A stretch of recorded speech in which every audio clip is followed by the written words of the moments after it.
ఇంటింటికి వెళ్ళి ప్రతి ఒక్కరూ కూడా మన చిత్ర పరిశ్రమ కూడా మాట్లాడా. నాకేం సరదానా చిత్ర పరిశ్రమ గురించి మాట్లాడడానికి? నాకు అసలు కాదు. కాకపోతే అది రాష్ట్రంలో భాగం. ఎందుకంటే మన సినిమాలు చూస్తాం, నచ్చుతాం, మన హీరో ఏ హీరోని చప్పట్లు కొడతాం.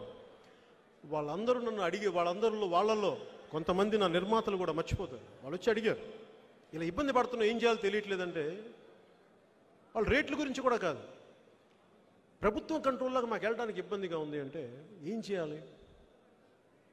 అందరి దృష్టిని ఇబ్బందులు పెట్టుకొని, అందరికంటే మాట్లాడాలని అందరికీ భయం కదా, ఇబ్బందులు పడతారు. వాళ్ళ కష్టాలు వాళ్ళకు ఉండొచ్చు, నేను కాదంట్లా.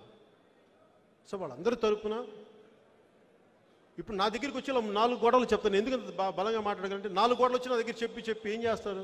చెప్పచ్చు కదా బయట అంటారు, మళ్ళీ నీళ్ళు నవ్వుతారు. ఆ విసుగు తట్టుకోలేక చెప్పాను. అది వాళ్ళు చేస్తారో చేయరో నాకు అనవసరం. ఎందుకంటే మనకి ఇన్ని లక్షల కోట్ల బడ్జెట్లో 1-2 వేల కోట్లు, అది చాలా చిన్న పరిశ్రమ. అది కాకపోతే దాని ప్రభావితం ఎక్కువ అనుకోండి, గోల ఎక్కువ. అంతేగాని నాకు దాంట్లో నేను కోరుకున్న దగ్గరలో ఏంటంటే సమస్య ఉంది గుర్తించమని చెప్పాను తప్ప అంతకుమించి నాకు పెద్ద వేరే ఏం లేదు.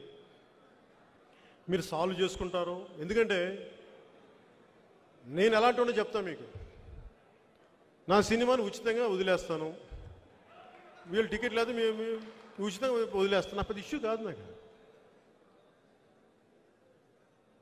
అది నిజంగా నా సినిమా పెద్ద ఇష్యూ కాదు. నా సినిమా నా కోసం నేను ఎప్పుడు చేయను. లాస్ట్ టైం సీఎం గారికి చెప్పింది, మొన్న మంత్రి గారికి కూడా ఆ మీటింగ్లో డిస్కస్ చేయడం జరిగింది.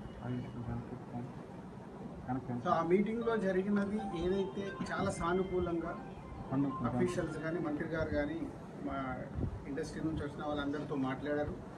అవి మేము ప్రాపర్గా చాలా పాజిటివ్గా, అంటే గవర్నమెంట్ తొందరలో ఏపీ గవర్నమెంట్ మాకు ఇవి చెయ్యబోతుందని చాలా హ్యాపీగా పాజిటివ్గా వెళ్ళాం. పోతే మేము అది ఇండస్ట్రీలో అందరికీ కన్వే చేయలేకపోయాం. సో ఏపీ గవర్నమెంట్ ఇలా సానుకూలంగా ఉంది వీటి మీద. సో దాని తర్వాత ఇప్పుడు మీరు చూస్తూనే ఉన్నారు, ఇన్సిడెంట్ జరుగుతున్నాయి. ఆ ఇన్సిడెంట్స్ తర్వాత మేము మంత్రి గారిని అందుకే కలవటానికి వచ్చాం. సో దానికి సంబంధించిన అన్ని మంత్రి గారికి ఇందాక విన్నవించుకున్నాం. అంటే మా ప్రొడ్యూసర్స్ ప్రాబ్లమ్స్, లాస్ట్ టైం చెప్పిన ఎగ్జిబిటర్స్ ప్రాబ్లం, ఇప్పుడున్న పాండమిక్లో జరుగుతున్న సమస్యలు. సో మళ్ళీ రిపీటెడ్గా మంత్రి గారికి మేము చెప్పుకొని సీఎం గారికి కన్వే చేయమని రిక్వెస్ట్ చేయడం ఇస్ ద టోటల్ సినారియో. దయచేసి మళ్ళీ అందరికీ కాంట్రవర్షియల్లోకి మా సినిమాని తీసుకెళ్ళకండి. రాజకీయం వేరు, ప్రభుత్వాలు ఎప్పుడు మాకు ఇండస్ట్రీకి సానుకూలంగా ఉంటాయి. రాజకీయం వల్ల సినిమాకి ఏ రకంగా డ్యామేజ్ జరగకుండా చూడాల్సిన బాధ్యత మీ మీడియా వారికి కూడా ఉంది. ఇది మా ఇండస్ట్రీ తరఫున రిక్వెస్ట్.